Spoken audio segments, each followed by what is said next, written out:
One thing that we have to look at very carefully is the changes within North Korea, and specifically in the ways that North Korea is basically conducting their commercial activities. The fact that they're doing more of that activity inside of China means that financial sanctions, by definition, are more difficult. North Korea is now in a period where, as you mentioned, there have been a number of sanctions applied to the country and the regime. And so with that, there's a certain evolving nature of the regime in terms of its learning and adaptation to these measures. So things like the Banco Delta Asia period where financial measures were effective, it's going to be very difficult to replicate that because of the nature of the changes of North Korean behavior. I think the other countries have exhausted in many respects, both international as well as national means of sanctioning North Korea. It's not a function of lack of trying. They've actually, I think, in all their respective cases for the three countries, they have implemented these different measures. But the nature of the North Korean regime right now is one that has become heavily dependent on the operation of their state trading companies. So if you look very carefully at the operation of these state trading companies, they are doing more and more business with private Chinese companies inside of the Chinese mainland. And the private Chinese companies end up doing a lot of the procurement and sales activities on behalf of these North Korean clients. This goes beyond government-to-government interactions. This is not a function of Chinese-North Korean government deals and the North Korean government interacting directly with the Chinese government. These transactions are being carried out by these private Chinese entities and usually going far afield through Southeast Asian ports. But mostly a lot of the activities and the items that the North Koreans need can be procured in the Chinese economy. The big reason is that the Chinese economy is a globalizing economy. And by that I mean that foreign companies are increasingly setting up factories inside of China to produce goods directly for the Chinese market.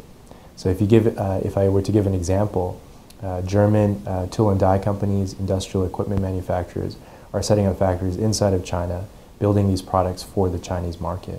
So for a North Korean state trading company to procure some of this type of equipment, it's rather straightforward. And if you look at the rules and regulations and the different types of requirements for foreign companies when they sell what is potentially dual-use technology, from the German company's perspective, they've sold something to a private Chinese company. I think this adds another level of complexity and difficulty in terms of enforcing financial sanctions. The Iran-North Korea relationship is a critical enabler for both countries, and I think that's the point that is usually overlooked. It's viewed from the perspective of either North Korea or Iran, and certainly in their history, one country has benefited from the other.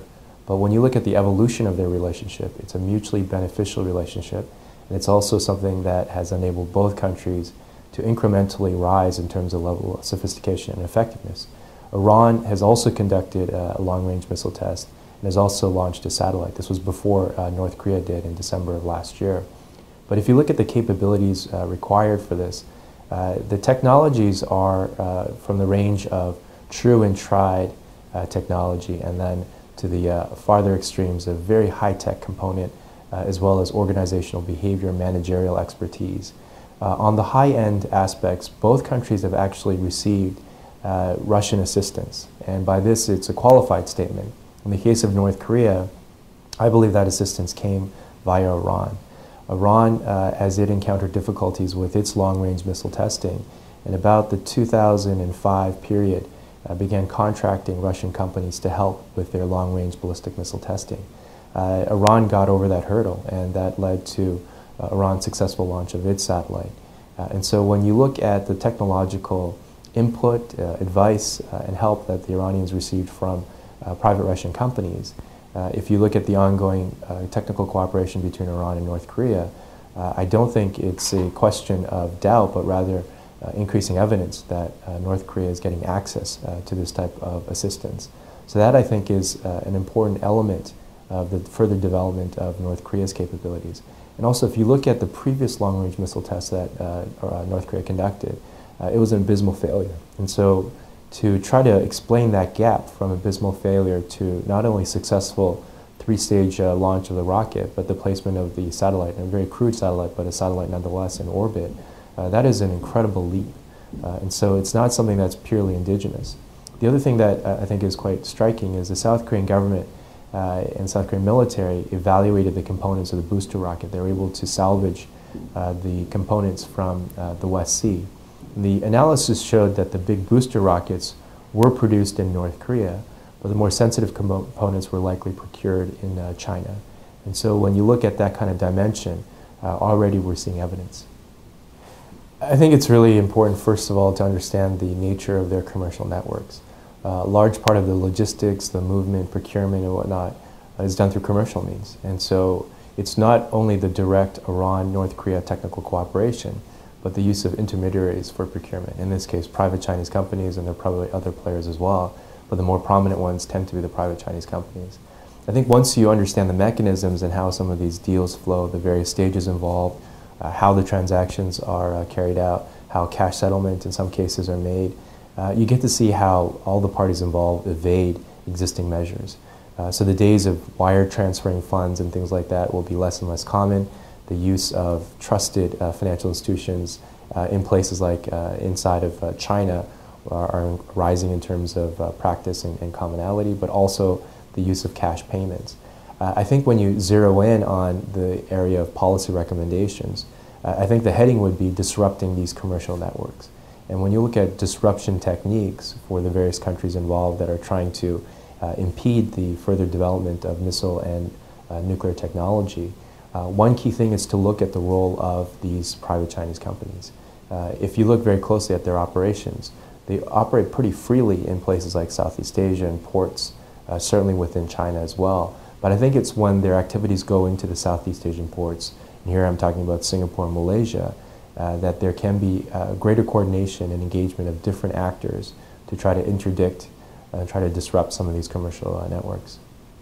There's likely to be a fourth, and already there are reports that preparations are well advanced in that sense. And so this question of what the countries will do and how it'll affect important relationships will increase in terms of importance.